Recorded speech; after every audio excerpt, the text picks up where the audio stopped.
भारत में आपका एक बार फिर से स्वागत है। अपनी तहसील के एगली गांव में अन्ना साहब जोले के सपोर्ट में मत याचना कर लोगों को संबोधित करते हुए पूर्व विधायक शाहजहां डोंगर गांव ने कहा, पिछले 75 सालों से मुस्लिम समुदाय एक ही पक्ष को सपोर्ट करता आया है। 75 सालों में एक ही पक्ष को सपोर्ट करने के बावजूद भी आज तक मुस्लिम समुदाय को रुसवाई के अलावा कुछ भी हासिल नहीं हुआ। आज मुस्लिम समुदाय शैक्षणिक रूप से, आर्थिक रूप से, सामाजिक रूप से और राजकीय रूप से सब में पीछे रहने वाला समुदाय बन गया है।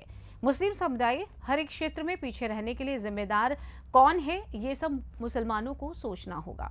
और उन्होंने क्या कुछ कहा, आइए आपको सुनवाते हैं। बोलो भारत माता की चार्जिंग बोलो भारत माता की ಭಾರತೀಯ ಜನತಾ ಪಕ್ಷಕ್ಕೆ ಜನತಾದಳ ಪಕ್ಷಕ್ಕೆ ಮೋದಿಜಿಯವರಿಗೆ ದೇವೇಗೌಡರಿಗೆ ನಮ್ದು ಸೇರಿಸಬೇಕಲ್ಲ ನಮ್ದು ಸೇರಿಸಬೇಕು ಅಣ್ಣಾ ಸಾಹೇಬ್ ಜೊಲ್ಲೆ ಅವರಿಗೆ ಮೇ 7ನೇ ತಾರೀಕು ನಡೆಯುವಂತಹ ಲೋಕಸಭಾ ಚುನಾವಣೆ ಬಗ್ಗೆ ಬಹಳಷ್ಟು ವಿವರವಾಗಿ ಬಹಳಷ್ಟು ಮುಖಂಡರು ಮಾತಾಡಿದ್ದಾರೆ.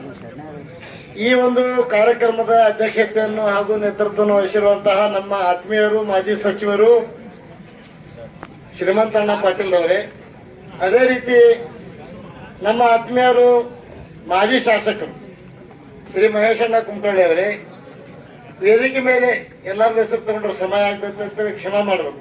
ಬಹಳ ಪ್ರಮುಖ ಮುಖಂಡರು ಕುಂತಾರ, ಸಿದ್ದಪ್ಪಣ್ಣ ಅವ್ರು ಅನ್ಕೊಂಡು, ಸತ್ಯಪ್ಪಣ್ಣ ಅವ್ರು ಅನ್ಕೊಂಡು ಬಹಳ ಮಂದಿ ಅದಾರ.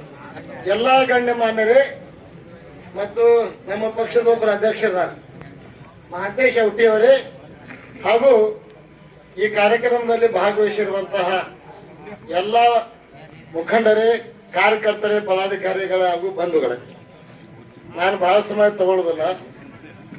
ಈ ನಮ್ಮ ಶಕ್ತಿ ಹೆಚ್ಚಾಗಿದೆ, ಜನಪ್ರಿಯತೆ ಮೋದಿಜಿಯವರದು ಹೆಚ್ಚಾಕೋತ ಹೊಂಟಾಗಿದೆ.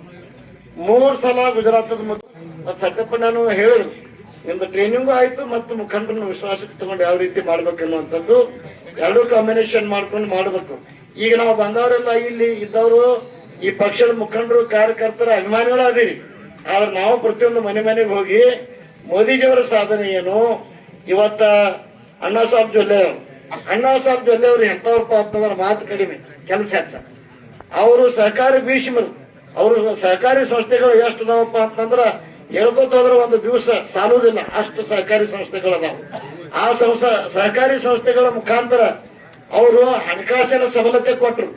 ಅಷ್ಟ ಅಲ್ಲ, ಅವರು ಮಹಿಳೆಯರಿಗೆ ಸಬಲತೆ ಕೊಡುವಂತದ್ದು, ಕೃಷಿಕರಿಗೆ ಸಾಲವನ್ನು ಕೊಡುವಂತದ್ದು, ಯುವಕರಿಗೆ ಸ್ವಯಂ ಉದ್ಯೋಗ ಕೊಡುವಂತದ್ದು, ಅವರು ಸ್ವತಃ ಇದ್ದದ್ದು ಸಹಿತ ಬಹಳಷ್ಟು ಸಂಸ್ಥೆಗಳ ಮುಖಾಂತರ ಕೆಲಸ ಮಾಡುವ ಮೂಲಕ ಅಷ್ಟ ಅಲ್ಲ, 5 ವರ್ಷದ ಅವಧಿ ಒಳಗೆ ಯಾರೇ ಒಬ್ಬ MP 8,810 ಕೋಟಿ ರೂಪಾಯಿ ಕೇಂದ್ರದ ಅನುದಾನ ಯಾರು ತಂದಿದ್ರ ಅದು ಅಣ್ಣಾ ಸಾಹೇಬ್ ಜೊಲ್ಲೆ.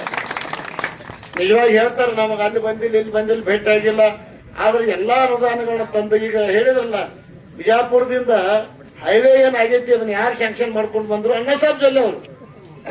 ನೋಡಿ, ಬಿಜಾಪುರದಿಂದ ಮುರುಗುಂಡಿ ತನಕ ಹೈವೇ ಯಾರು ಮಾಡಿದ್ರಪ್ಪ? ಅವ್ರು ಬ್ಯಾರೆದವ್ರು ಏನಾರ ಅದಕ್ಕೆ ಅದ್ರೊಳಗೆ ತಮ್ಮ ಹೆಸರು ಸೇರಿಸ್ಲಾಕ್ ನೋಡ್ತಾರ. ಈಗ ಸತ್ಯಪ್ಪಣ್ಣ ಹೇಳಿದ್ರಲ್ಲ, ಕೆಲವೊಂದು ಮಂದಿ ಎಲ್ಲ ತಮ್ಮದ ಅಂತ ಹೇಳ್ತಾರೆ, ಖರೆ ಯಾವ್ದು ಎಲ್ಲಿ ಆಗಿತ್ತು ಅನ್ನೋದಕ್ಕೆ ಒಂದು ರೆಕಾರ್ಡ್ ಇರ್ತಾವ. ಯಾವ್ದೇ ಕೆಲಸ ಹೆಂಗ್ ಬೇಕಾದ್ರ ಆಗೈತೆ ಅನ್ನೋದಕ್ಕೆ ಒಂದು ದಾಖಲೆ ಇರ್ತೈತಿ, ಅದಕ್ಕೊಂದು ಪ್ರೊಸೆಸ್ ಇರ್ತೈತಿ. ಅದು ಯಾವ ಕೆಲಸ ಯಾವಾಗ ಯಾವ ಪ್ರೊಸೆಸ್ ದಿಂದ ಆತ ಅನ್ನುವಂಥದ್ದು ನಾವು ತಿಳ್ಕೊಬೇಕಾಗ್ತೈತಿ. ನಾವು ನಿಜವಾಗಿ ತಿಳ್ಕೊಬೇಕು. ನಮ್ಮಲ್ಲಿ ಏನೈತೆ ಅಂತ ನಾವು ಕೆಲಸ ಮಾಡಿದ್ರು ಪ್ರಚಾರ ಬಹಳ ಆಗುದಿಲ್ಲ, ಅವ್ರು ಕೆಲಸ ಮಾಡಂಗಿಲ್ಲ.